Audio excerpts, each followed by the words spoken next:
Picking and choosing. Hello.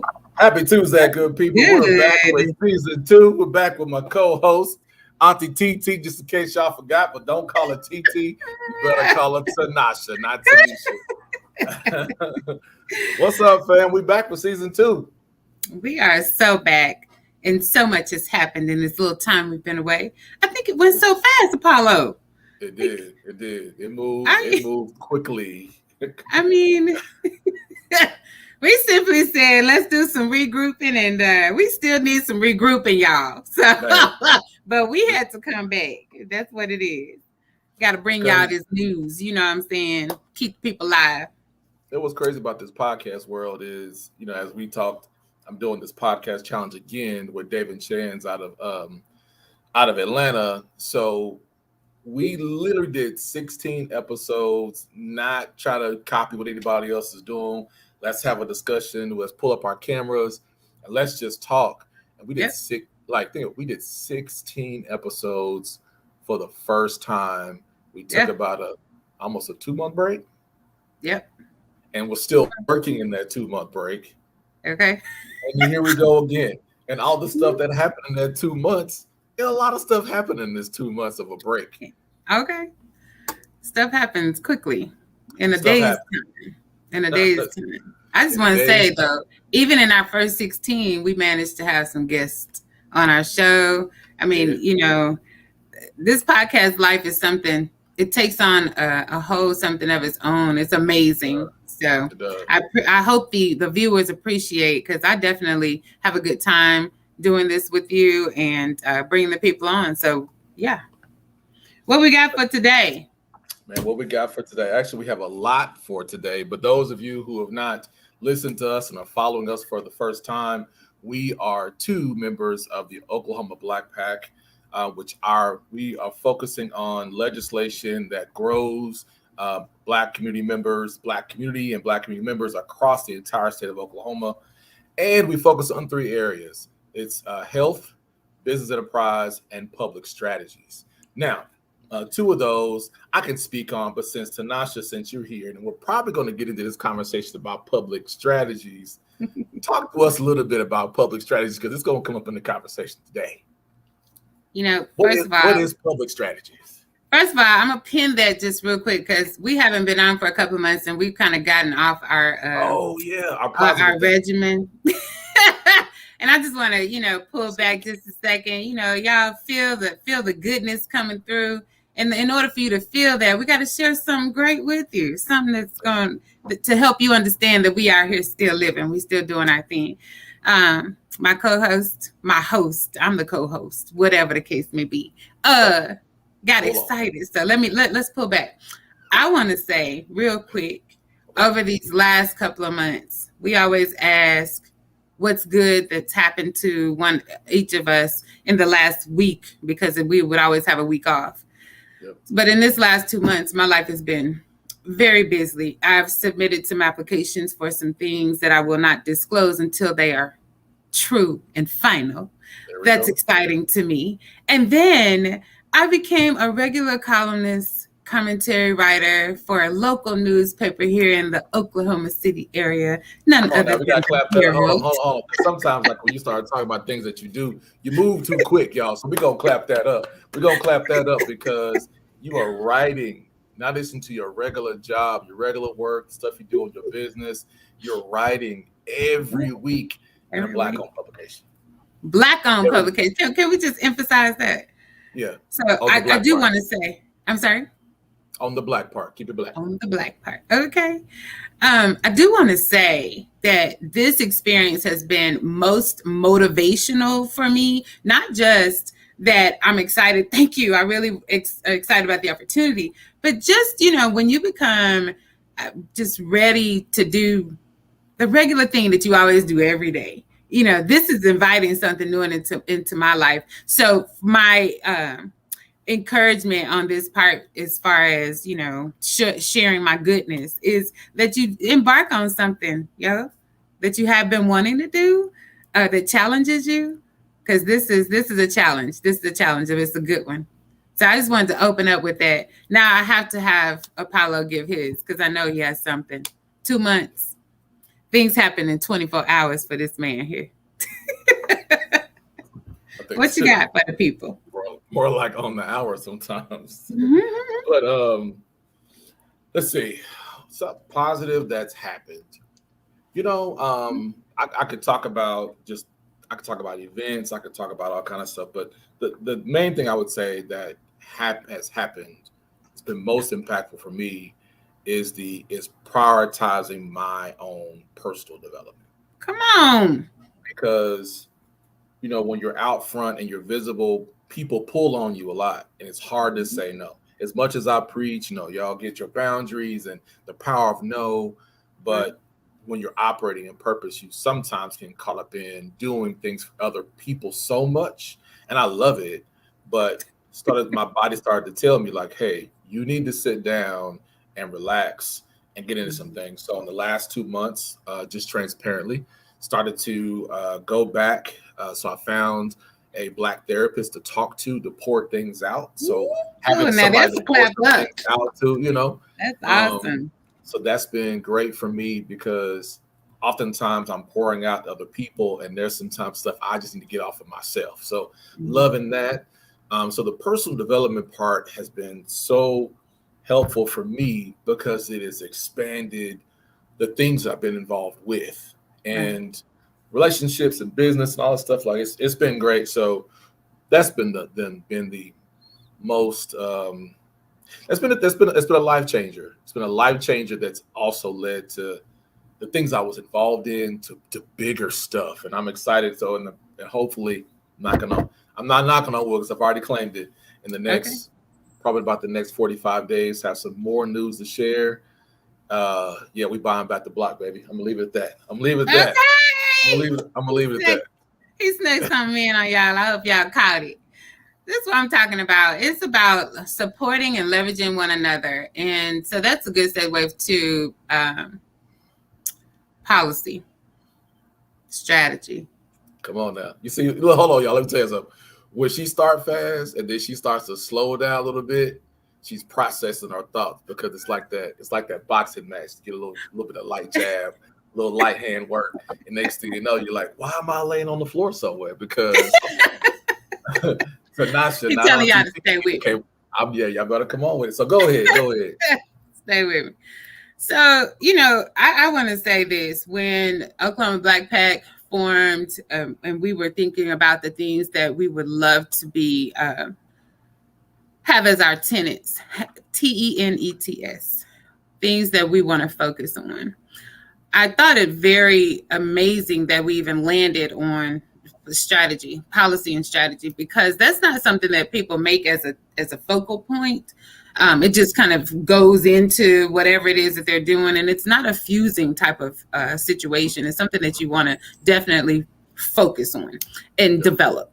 So in that, strategy within itself, a person who runs for office, a person who seeking CEO, CFO, COO positions, executive director positions, C-suite positions, they have to have a strategy. And it's all around some type of policy. Everything is policy driven. And so I'm with that. In the Black Pack is so amazing for me because of where I am actually employed, and I get to see this on a daily basis, how people move and function within the Capitol, within these actual groups, these caucuses, and how they make things happen or not, right? So strategy for me is the most important part of this particular conversation, because when you decide you're thinking about running for office, or you didn't think about running for office, and somebody said, yo, what you think about running for this seat? The first thing that comes to your mind, you need to focus on that for a few seconds. Pull back, give yourself some breathing room. Don't just jump into something when you don't really know about it, because you got to develop over time. People think that running for office is being popular. That's not what it's about, people. No. People definitely need to know you, Because why? We vote. We got to vote. We say that one more time. We vote. We vote. Emphasizing vote. We vote. And so the strategy then becomes, getting out, knocking on doors. We've been in COVID for 2020 and all of 2021. People in and out of deciding if they're going to be in people's faces or not, but we're more comfortable wearing these masks and going around and doing stuff like that. So I'm still focused on strategy here.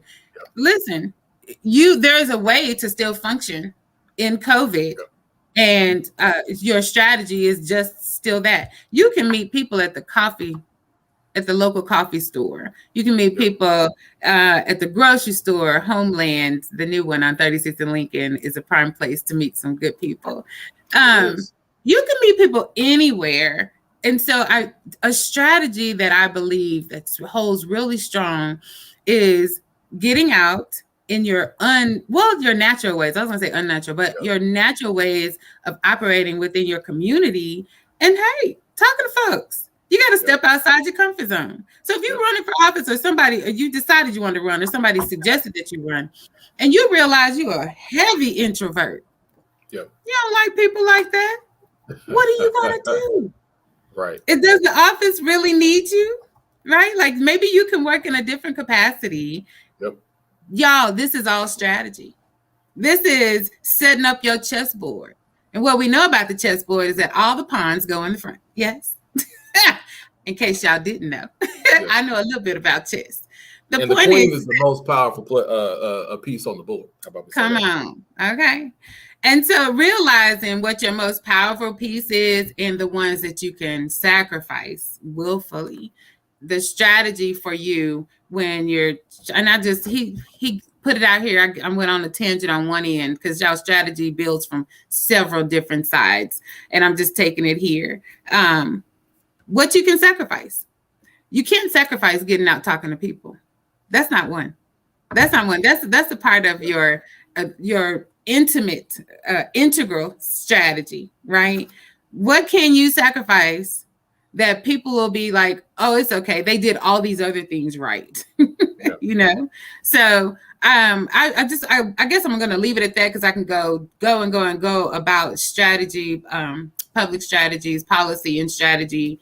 I will hint on policy just real quick. Policy is driven by the people, what's happening. We've had some storms, and this is something that we all look at. When the tornadoes come and our governor says, oh my gosh, this is a huge disaster. And then they go to the federal government and say, we need to be, what is it, Apollo? They declare that particular area disaster. An emergency disaster, I think. Emergency disaster. And so they receive emergency funds, right? That's all created through policy. That's a rule. Policy is just a rule.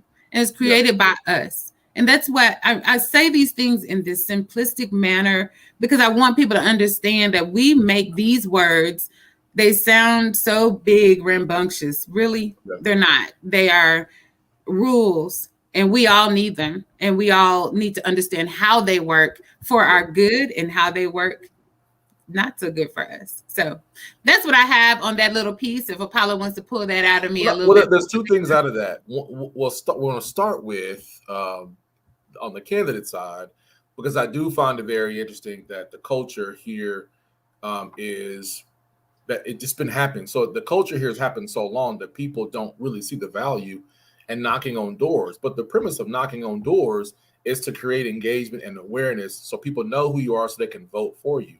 Because human behavior is, if they just see a sign long enough, if they don't know your name, they're going to vote for who comes to mind. And you can't risk that, especially if you are a candidate that has a platform that's really speaking to advance the priorities of your constituents. And the other part is let's go ahead and dive and talk about it. In recent news, we've seen a lot of Democrats leave the party and say they're leaving the Democratic Party. And my brain goes to the first thing it goes to is, one, what work did you do to change the party? I personally, and as the chair of the PAC, I'm not working in either party. The PAC is not working for either party. We are an Nonpartisan. independent, nonpartisan PAC, which means we vote with anybody that's going to help us progress our interest. So I've seen a lot here lately of, and maybe you can help me understand this. What value is it for you to say, I'm going to leave one party, and it doesn't sound like they're joining the other party, but they're just leaving the party that they've been registered in, but that puts you in a position where you can't vote if you're not Republican or Democrat. You can't vote in their primaries, so you might as well be non-registered voter. That's just my perspective. So from you, Tinashe, like, you're in the space, you're in the building all the time. What's the value of saying I'm leaving the Democratic Party or I'm leaving the Republican Party? Because most of what I've seen now is people leaving the Democratic Party because they feel like Republicans run everything here. Then the other side of that coin is Republicans now our state superintendent now wants to run for governor. It was a Republican. Now her values aren't changing, but now she wants to be a Democrat. So what's up with that gumbo? That's truly a gumbo. Well, one thing I need to revert back and just make sure that people understand. So the PAC is nonpartisan, and words have power and they mean something. So I need to make sure that people understand. Apollo used the word, we vote for whomever can help us get whatever we need.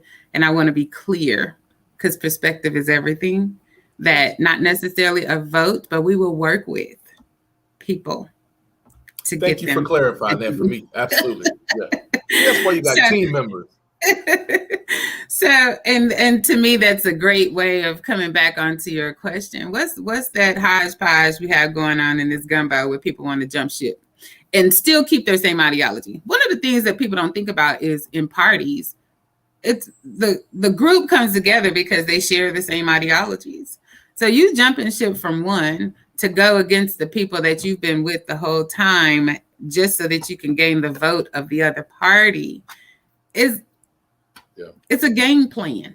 It's a strategy. It is. It's a strategy, and it doesn't help to formulate or maintain that genuine ingenuity of that particular party. So we're talking about one person or the superintendent jumping from Republican to Democrat, and she's outwardly states that she's not changing her thought processes and all of that. So why, and my question would be, why would the Democratic Party be so gung-ho to accept an individual like that? Well, the strategy is this.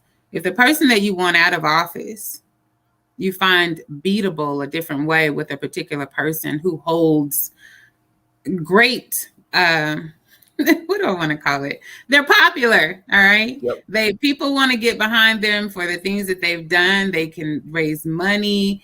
They can get all the heavy hitters and actually compete against the person who holds the current seat.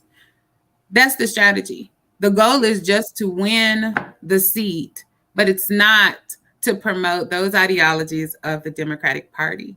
What do you sacrifice at that point? But what's also interesting too is that, the Democratic Party came out very quick for our state superintendent, but I have not seen that support behind our current candidate, former Senator Connie Johnson, who has experience, who has been a trailblazer, who many will call her the grandmother of the cannabis movement here in the state of Oklahoma. Okay. And not to say just because the chair for the Oklahoma Democratic Party is a Black woman who got reelected in her second term, that shouldn't automatically come out. But I just feel it's kind of interesting that someone leaves a party to join another party to run. That's not a, hey, let's meet for coffee today, you make your announcement tonight kind of thing. That seems like to me there was some ongoing discussions for the Oklahoma Dems to find a way to win because they've been doing things or not doing things to keep them losing. And I agree with you. And I just want people to realize, I think I'm the reiterator person today, but you gave some punches there. Not to mention that she is a Black woman. Not to mention that she is a trailblazer in this state. Not to mention that she is, you called her the grandmother of the cannabis movement. I feel like she's the mother of the cannabis movement. Honestly, the one that was her platform when she ran the last time. If you look at what you can do is look at this woman's history, what policy she impacted while in Senate in Oklahoma. She's done some amazing things. Right. And to me, this is, when you call it a gumbo, that's a part of it. That's the not broccoli. Broccoli is not in gumbo. Get me together. The okra. I don't like okra, so let's be clear. This is the okra part of the gumbo. Makes no sense that in those secret meetings that all of a sudden this person would come forth, change parties, just happen to be a white woman, and people are okay with that. I don't know, Apollo. I haven't seen, even though we know the party has gotten behind this new candidate, but I haven't seen anything from the chair of the Dem party actually coming out for that. I just know there are some heavy hitter Democrats that have begun to support. Do you know? I haven't seen anything either, but when I look at it this way: if this announcement's coming, you're aware of it. Right. So if you don't agree with it, then what's your position on it? Because when you don't react, when you don't respond, when you don't take action, you're actually agreeing. So and so I at this point I have to think that the Democratic Party for that seat is, as a collective, on board. I am a registered Democrat. I don't always vote straight ticket. I want to make educated votes for our interest, for my interest, and I just find it's just interesting to me. But it'll also be a lot more interesting as the campaign season year starts and see what actually happens in there. So you have the governor's race. So what races are coming up? Governor, mayor. You put me on the spot. Mayor of Oklahoma City. Say them all because I don't remember. There are, I think, city councils another couple years. So there's all these different ones. But let's go back to this. The main thing I need everybody to understand is you have to register to vote. 1. That's it. 2, vote in every election. There's an opportunity for you to vote every month. There's an opportunity for you to vote every month. There's an opportunity for you to register to vote every month. You have a chance every month. So Alicia Andrews says, please check your sources in every interview regarding the superintendent. She says she mentioned Senator Johnson's name by name. I'm accessible and would have been open to discussion with you. The party has a primary. That's from Alicia Andrews, who is the. Well, that's good information. Yeah, I appreciate it. Appreciate that. Because we would. I think we did ask question. We did question that. We didn't say that we knew for certain. This is conversation.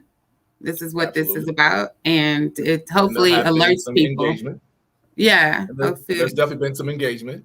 Yeah, and some not responses. So we would definitely like to continue that conversation to get more clarity, because our objective is to make sure that what we are, one, this platform creates conversation awareness, and we love accuracy in this conversation. And then secondly, we are engaging for the interest of Black community members in the 3 areas that we mentioned. So we would definitely like to continue on with that conversation. Now, Tanasha, you're really big on building pipelines for candidates. Yes. You mentioned a couple things. If there was one thing that someone, let's say they're coming fresh out of college and they had aspirations to get in politics, what would you recommend the first thing that they do? You said coming out of college? Yeah, so we need some younger people in the pipeline. I mean, and I agree, but I just, to me, it's while you're there. If you have aspirations and you're building those things while you're there, and there's plenty of opportunities for a young person to dive into government while they're on their campus and learn many of the part of the avenues of working in politics. So you actually have a student government, and that will help that person to understand the ins and outs, whether you're in the House or the Senate or whether you're in council. And student government, they actually work to get things changed on their campuses. So that helps people to understand building relationships, how to network when they come against a person or a group of people who absolutely do not agree with what they're doing, how to handle it early, right? So if you've done all those things, also OIL in here in Oklahoma Intercollegiate Legislature is a big component. All the schools across Oklahoma, the state of Oklahoma, come together with their student governments, and they come to the Capitol and actually act for a whole week, act like they are the Senate and the House, and it's an amazing opportunity. They also have opportunity for law students. They come in and act like the Supreme Court, and people get to actually argue in front of the court. So you get awarded. So you asked me what I would recommend. I mean, it's a building.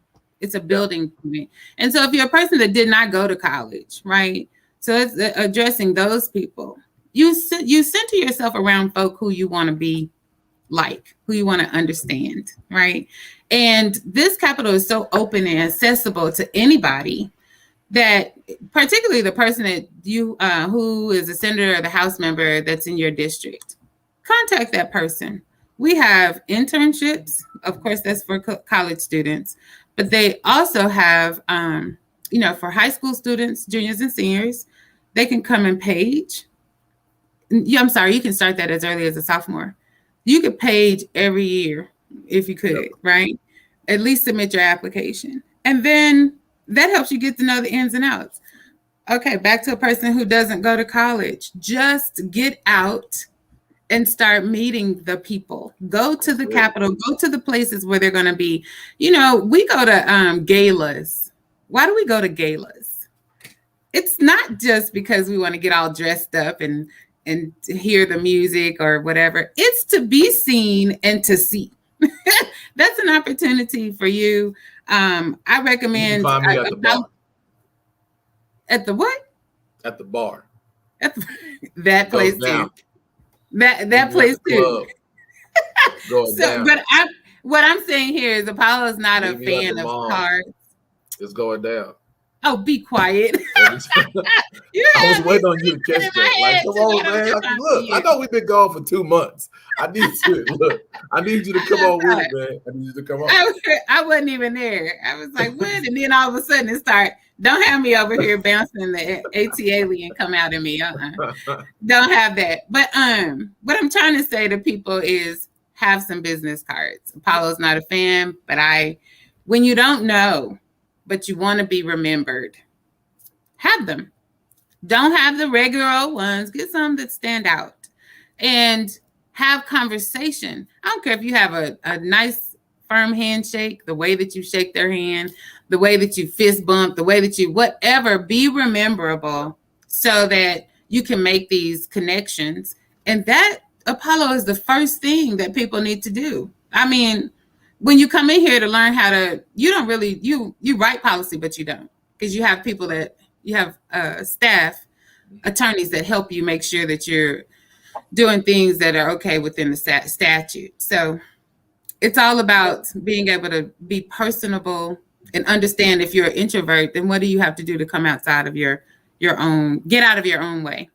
Yeah, I think everybody has a bit of that introvert, extrovert personality trait or traits in them, but it's at the end of the day, it's all about relationships. It's thinking about the questions that you have. So going into let's talk about the interim study, because we learned some lessons during the interim study, which is a great experience for us to be a part of, and we would not have had that opportunity had you, Tanasha, aka Auntie TT, told us about why we should. And what was great about the experience from my perspective is it was something that was received from constituents in the district.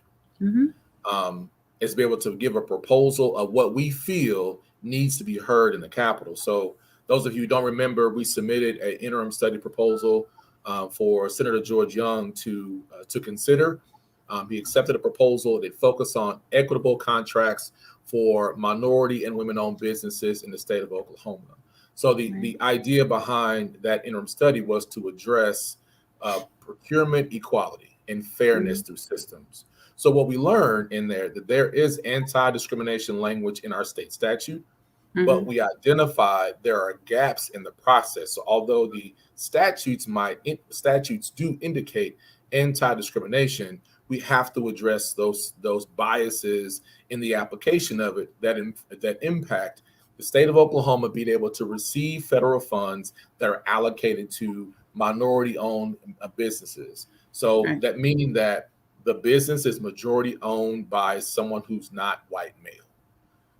That's being straight out of the status of minority owned. So of course we're pushing black owned businesses, but we also got to understand that the similarities between black owned businesses challenges are also similar challenges with small businesses across the state that are small and minority owned. So that was a great experience for me. And I know we've talked a lot about that. So Tanasha, from your side of seeing constituents come forward with a proposal, how different was that for you to see it? Oh my gosh. It was amazing. I learned some things because typically I just told you about knowing yourself. And I work in this office alongside my senator. And I do a lot of things. I control stuff. Okay, I'm just being transparent here, and I'm used to it. So in this process, it was amazing for me because I was a bit off kilter for what I do. I typically seek out all of our speakers. I designate times. I organize it. I make sure everything is the way that it's supposed to be. And this time I had to lean on the fact that Apollo, from at this point constituent, is going to have those things in order and trust that those things are in order. And so I just learned that the impact is great because the meetings that were had between Apollo and the senator were more, you didn't have far and few between. They were constantly in contact with one another, engaging about the points that they want to be made, talking strategy, and making sure that they honed in on the points that they wanted the committee to hear and the people to hear. So for me, it was, I keep saying amazing. That does describe it, but it also helps me to understand how I need to be more helpful to the constituent that brings this in, to help them develop their plan. And Apollo is great at always telling me, Tanasha, you need to say this. You know what you're doing, but you need to say it this way. So once again, I wasn't gonna call you out that moment. I'm out. I was gonna leave that part out. That's behind closed doors. But since you want to bring it up, but the new part I learned about it in the process too, because we submitted 2 interim studies, and the other interim study was about health disparities in the African American community, and it was interesting in having that conversation collectively. Dr. Angela Hawkins led that interim study. So as we all talked together with Senator Young and also with Tanasha, we realized there are connections between our studies. So if we're talking about better healthcare, well, how can people afford better healthcare if they don't have better employment or better financial opportunities or opportunities to grow their business, or business owners being able to afford better healthcare to provide their employees, or raising minimum wage? There's this synergy between business and healthcare, but we didn't get that initially. But we sat down together and we talked openly together, and we found the connections. So everything doesn't run in silos. At some point, it's like the freeways. At some point, that freeway, it will be a loop, an exit, or an intersection at some point. And that's where we can be most powerful, when we find ourselves in those intersections, because we find commonality. We're not talking about differences so much more than, so if we intersect here, that means, at least my philosophy is, if we find an area to intersect, then I should be willing to offer myself to help that other person or that other thing, because we intersect and we can support each other. At least so in that I enjoyed about that process. Yeah. I appreciate that perspective, and I'll say again, at least in that particular area, because we don't know. This is one thing that I constantly say. I'm smart, but I don't know everything, and it helps me greatly that someone would say, "Hey, Tanasha, this is how this goes," or be the expert, because I don't want to be the expert in every area. Right. Please, let's come together on that. But I wanted, this is a good point to say. We have another interim study that will be happening on next Wednesday, the 20th, and it's on race and equity. And our own Dr. Hawkins will be presenting at that particular study, race and equity. So we have an OBGYN for healthcare. We have an educator, our own Dr. Christina Kirk. And then we have an expert policy analyst from OK Policy, Damian Shade. It's going to be powerful. I encourage you all to look at it. That's some heavy hitters in there, because I mean, again, that's just another example when we insert ourselves into things that impact us, because elected officials don't know everything. Right. So the more we are involved in the process, we become aware of the process, right, and we can provide information to empower those persons who we're helping. Right. So to actually get it done. That's how you get it done. You got one person. Let's say, how many constituents are in Senate District 48? What is there? Oh my gosh. Why are you asking for these numbers? I'm sorry. My bad. Let's just as an example. We're going to call it Pluto planet number 19 has 70,000 people on that planet. Right? Okay. We can how can one person understand the needs of all 70,000 people in that planet? They can't. Impossibly.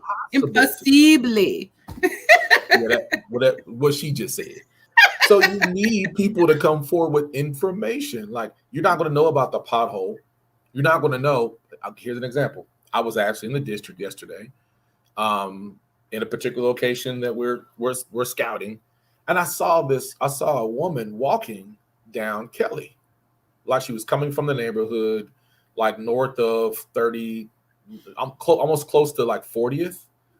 So she's walking, not paying attention. I'm having a conversation with someone, and then she keeps walking. She cuts through a parking lot. She crosses over Kelly. Well, crosses over to Kelly, cuts through the parking lot, crosses over Spring Lake, and she kept walking. And my brain went to, like, where's she going? And what route does she have to take unsafe to get there? Okay. There were no sidewalks for her to walk on. Sure. It was a busy part of the day. But if I'm elected and I'm in meetings or I'm in doing all these things I'm doing, I'm not going to know that there's potentially an unsafe pathway for neighborhoods to access retail or the metros. They're not going to know that until someone says, hey, I made this observation. I'm bringing it to your attention, so they can do their part. That's why we have to get involved with stuff. Exactly. Because even though your elected lives in the district, doesn't mean they necessarily frequent your neighborhood or the places where you shop. The district is pretty big, Yep. So even though Oklahoma is not the largest, but the district is pretty big. So you have to be cognizant of those things and want to bring those to people's attention. I want to go back to Alicia Andrews, and I think that this is where we have to know that all of us coming together and talking about making one another aware of processes and what's happening, having an open conversation, being transparent about what things are going on. This is why everything we've just described. For those of you who are a part of the Democratic Party, who want a more robust party, want the ideologies to continue to align, want some actual action, Alicia Andrews is the chair of the party, and that would be a person that I would say, listen, you all should reach out to her. You all should have a conversation with her just to find out, what's happening, what's on the scoreboard for us this upcoming session. What are we doing? What are we planning? Is there anything that I can do to help in any type of way. I didn't say work for the party, as Apollo was talking about earlier, but I'm just saying if you are a willing registered Democrat or willing registered Republican, it goes the same way. You, in order for actions to actually carry, you have to be involved with those people who are what? The ones who are the figureheads, because they do work. Yes, they impact your policy. They speak on your stead because they can't. Everybody can't do it for themselves, but you are a heavy hitter in that as well. So I just wanted to bring that back full circle, Apollo, for people to really realize we talk about not just state policy, we talk about city, because potholes is city, and we talk about county as potholes as well. But look at Oklahoma Highway Patrol. Everything is connected in some type of way. Whenever it snowed, this is funny because whenever it snowed last year, early this year, y'all know what we call it, Snowmageddon. It was this year. It was in February because we did a podcast. And just last week. It was 91 degrees last week. Okay, so check it out though. I had a constituent business owner call about snow being plowed and blocking the entrance of their business. Yep. And when I tell you I had to go through 4 different entities to find out who would remove this snow. And so this is why I'm telling people that, you can't get frustrated and give up. Use your resources, call the people that but especially if you call here to our offices, it's our job to find out how to get it taken care of. So I just wanted to give that example because look, again, we still don't know everything. We have to reach out to other people to work with us. And that's that synergy that Apollo was referring to earlier. It's synergetic because we work together somehow. So not every time do we get the outcome we want, but at least we know where to call. Okay. Yeah. and just on the other side of that coin too, is that you're in a position of leadership. You also have to seek out people too. Well, come on. So let's talk about the other side of that coin, because you know me well enough to know that I always try to make contact with resources and organizations to partner and align. Right. So if that resource or that organization, whomever it may be, whom or whoever it may be, or it may be, is not responsive, then I have no choice but to take that person or entity or entities are not that interested. So sometimes when you talk about topics publicly, because you have observations, it might strike a nerve. But how many times do we have to have a conversation that we all know? Yeah. We all have a similar, the majority has the same perspective about outcomes, and there is not change there. So there's one issue that you have people who are complaining, who are not willing to do the work, but then who are drowned out by people who do want to do the work. That's right. And as we know, that 80% of the world are followers. So you might be following a follower. So let me manage my feelings right now. Be clear. Trying to work on my namaste. Listen, what I tell you yesterday. Yeah. So let me just be very clear. This podcast is called Conscious Disruptors because we are clear about our information. We had enough perspective. We don't sit around and gossip and water cooler talk and just throw stuff out just because I'm pretty sure there's some experiences behind that. Because I do recall, I'm about to get on this Deion Sanders kick in a second. I do recall, wanting to express interest in how we can increase the number of Black registered voters in Oklahoma County. And reached out to both parties. And the response that I got from one of the parties, that will give you information about the East Side, as if there are no Black people who don't live outside the East Side. Wow, you're from Duncan. You make those type of comments, it makes me, I didn't know that you are only thinking like the status quo, that all Black folks live in one area. And they don't. The construct, call it what it is. People live in another area, which means you're also not thinking about those Black folks who could be middle class, which means you also are assuming that Black folks who live in Oklahoma are all poor. Although 1 in 11 Oklahomans that live in Oklahoma are living under the poverty line. 100% of all kids that live in the district receive free lunch and free breakfast because of a grant. So poverty is an issue. So if we're subscribing to the same type of ideologies, please don't get too sensitive when we're bringing information forward, because if we keep going along in the same direction, we're going to get the same results, and that's insanity. Not everybody's willing to take that role of leadership and take all the bullets and the arrows and the assassinations and all that comes with it. But when you operate in purpose, when you operate in clear vision, it don't matter what nobody says. That's right. So whomever that was for, let it be for you. Okay. Receive it. Don't run from it. The construct. So you went on and on about some good stuff there, and I hope it went to where it needed to go. I do want to say we have one HBCU. We have one HBCU in this state, and I would like to. I didn't even graduate from there, but I have my heart is there with this. The reason that this university exists. My heart is in all the stories of my friends and colleagues that did attend this amazing university and their experiences. And I just want the people who are listening, who get to listen later, whatever, I want to offer a charge, because our only HBCU needs support. It needs support, not just financially. It just needs support, needs uplifting.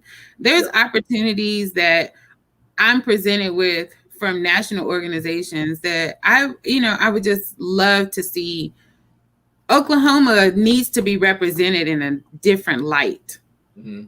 And we shouldn't go to any state and people still say, oh, there's Black people that live in Oklahoma. There's no reason for that. There's enough people here, enough people who are doing things and reaping the good from the HBCU here to be recognized. And so I just offer the charge that, contact us, because we need to come together in some shape or form as support. Now, again, I said not just financial support. That's not what I'm talking about, but just developing, again, a strategy to try to see what we can do to uplift Langston University in a different manner. And I know that they have, like I said earlier, galas and different things like that. But I'm talking about even the leadership, just support of the students, looking at the student body, looking at the staff. Every single thing about that school needs uplift from the Black community. So I just wanted to take that opportunity to say that, because it's necessary. What we're talking about is sustainability, right? That's what we're talking about. We're talking about these federal dollars that come in, these bonds that are voted on, and money gets filtered in certain directions. And with everything, there's a policy, there's an agreement. Even in your own business, there's some type of protocol that's in place that allows you to receive money, process money, pay for money, all that other kind of stuff, right? So it's not that Langston's not asking for a handout. Not at all. Langston's not asking for that. No. And we're not advocating for that. No. I got my graduate degree from Texas Southern University. So we're not asking for handouts. What we're saying is I'm jealous. Allow all of our institutions to have the same ability to create and sustain for themselves, because Langston produces amazing talent. If it wasn't for Langston University in Oklahoma, there are many Black people and white people and non-Black people who would not have been able to get an education. Because of that, we are having the same fight and same conversation decades later. And so the time isn't now, the time was yesterday to make sure that things happen. And so for everybody that's also listening to, if you are an alum or supporter of Langston University, and as homecoming activities and other things happen around the university, and you're attending these events that are non-sanctioned events and putting monies in your pockets, promoters and organizers, please ensure, tap into your ethics and donate a portion of that money back to the university. You should not be taking advantage of a university's brand, likeness, trademark, and image to profit yourself. You should be funding those monies back to the university, because having a large endowment could mean a lot for a lot of kids. Exactly. And a lot of graduate students A lot of folks who just want to Parents. go from classes, period. Right? Exactly. Yeah, Parents, they need the I'm feeling leeway. the spirit today, so I'm trying to pull myself. I'm trying to pull myself out. Trying to pull myself out. But I'm feeling Listen, we need that. We need it to resonate. You know, there's something going on. I keep talking about this shift in the atmosphere, and it's still there. It's still there. There's stuff going on with us, and Oklahoma needs positivity. We listen. We need transparency. We need people that are okay with talking about those hard topics. We need people that are okay while they talk about those hard topics to receive criticism, correction. We need people to be able to come together even in these uncomfortable times, because all of it's uncomfortable. You cannot get something done without facing it. And James Baldwin tells us that. Y'all know I'm queen of all Oh, the you better hold history. that because you're supposed to go out with your auntie TT's moment, so you better hold that. Oh, I wasn't trying to give one. I'm just saying. Okay. I'm just saying. I just want people to know that it's nothing different. Apollo, Yep. we're still functioning up under the same our social. Well, I have to say this. I believe that our social contract that we are not indoctrinated into but born into has changed feverishly throughout the years. And that can be a discussion for another day, but I need people to think about that. What is social contract and how does it operate? And we'll talk about it on another day. So we only got about 8 minutes left, and we still I know, haven't right? talked a little bit about Julius Jones. That's gotten a lot of national attention. Yeah. The clock is ticking. I read a tweet this morning that he is now being placed on death watch. So all the cards. Didn't it happen for 2 weeks? Isn't he on there for 2 weeks? I'm not sure of the time frame, but I Okay. saw. I feel like I read that somewhere. That he's now on death watch, which means all his personal items that have gotten him through and keep him positive, photos of family and cards and letters and all those things are now being removed from him. So That's so odd. And so now you have this. It's like now it's the clock is ticking on the governor to make the right decision regarding a man that there are so many holes in this case and it's got national attention, but you have people here in the state who've been working feverishly to make sure that he has a fair opportunity, that are fighting for his freedom. And if we know from testimony that someone described a person that wasn't him, the Governor Stitt, then if that person described as the person that wasn't him, then the Governor Stitt should make the right decision and allow this man to be able to be free. Now, there's a lot of complications in the story. There's a lot of information, a lot of back and forth. There's a lot of things that are being said back and forth. Yeah. But now it's serious now. Like I do not understand. I will never understand at this point in my life ever what it feels like to have some things that were keeping you alive now taken from you because the clock is ticking on your life. So what are your thoughts? That's something I don't think any of us can imagine. That's something that you would have to actually experience. I do want to say, beyond not taking away anything that you just said, but beyond that, it's a life. I don't know how people felt about the first guy. I don't remember his name. I know disrespect intended, but all I saw was his face shown, and then it was everybody had an execution date, and then this person is due to be executed on da-da-da date, and then a face. And I thought, I can't imagine waiting for my time to go. And then I thought about the people who go, the families, and just people who go and watch this life, the soul being taken out. I can't fathom that either, because I don't think that I would want to be in the room with that. But you asked me what I thought about it. Those are my thoughts as it relates to this whole situation. It's a life.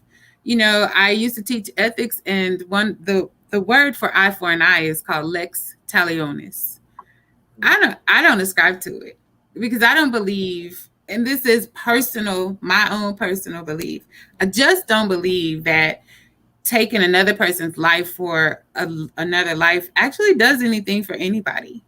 When all of the happenings were going on with Black men and women being shot by officers across this United States, it seemed to me that people were offering up their lives. This is all Tanasha, y'all. No conspiracy theory, none of that. Just my thoughts. Just seemed like so many people were getting offering up their lives for what? So their families could get some money. Is that justice?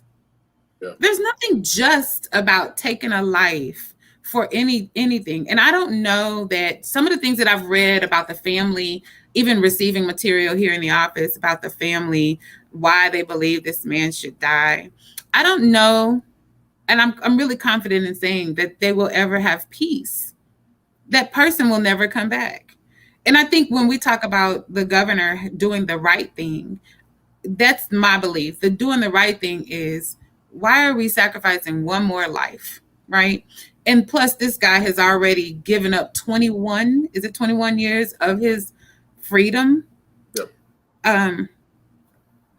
Paid a price already. And then talk about all the stuff that Apollo brought up, the legalities, the things that were not done correctly. It just, that word right there, just, that seems just to say, give this man clemency, let him go. So those are my thoughts on that. It's a life, and I don't believe in it. I don't believe in death penalty. Yeah, it just the older I get, it's more like, so we're committing murder legally, right? And I'm just saying, it's like I don't know. That's just not a career that I could enter, knowing that I'm going to be a part. I'm putting myself in the role as executioner. Exactly. I didn't give this life. Right. And we understand the history of Oklahoma's judicial system, that there have been several cases where forensics have proven that a person was not guilty, or they did not collect them, and that we understand all that. And so then to eliminate life, it's not and also, I don't know how it feels to be in the governor's position, to also be the person that's right, to live, regardless of your views of Governor Stitt, but you're also the person that's making the decision to end a person's life. Like, that is also something that you have to think about. Like, if you're defending your home and you had to shoot somebody. I remember the first time I saw someone shot, like right after their shot. I've never seen that. I will never ever forget the sound, smell in the air. I will never ever forget that. But the person pulled the trigger did that. Has to think about that. Exactly. So, all right. So let's. We got 3 minutes left. We're gonna go back out. So in my prayer time, I pray for. I do pray for our elected officials. I pray for our president. I pray for our governor's office. I pray for us, because the decisions that you make, you make now, are going to produce something later on. You may not know what the efforts of your decision are. Hopefully, you're just doing the right thing, the ethical and moral thing to do. That's everybody's individual thing. Ethics and morals, individual thing. So hopefully, every decision that's made is one that's making our community better, not making it worse. So let's end on a light note, y'all. But before we go, just make sure that you all are subscribing to our social media at OKPAC. Like us on Twitter, or you can follow us on Twitter. Like us on Instagram.